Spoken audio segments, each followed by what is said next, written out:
Pensiero del giorno, giovedì 5 settembre. Condividere le esperienze.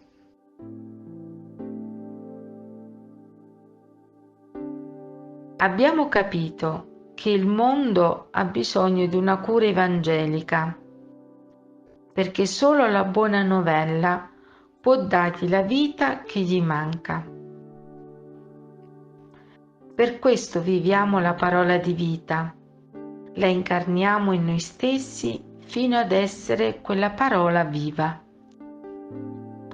Ma la reciprocità e l'unità emergono in modo evidente quando si considera il modo in cui dobbiamo vivere la parola.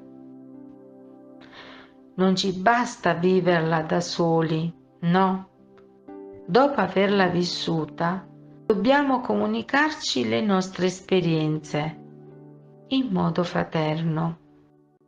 È così che ognuno di noi viene evangelizzato, cioè trasformato in un altro Gesù, sia per l'impegno che mettiamo in questa vita, sia per lo sforzo che facciamo di ricevere la luce dell'esperienza dell'altro.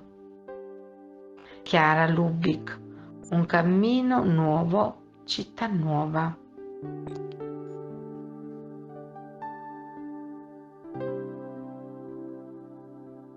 Parola di vita settembre 2024.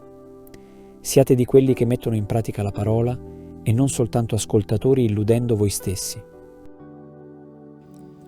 Siamo membri del movimento dei focolari da vari paesi dell'America Latina e dall'Italia.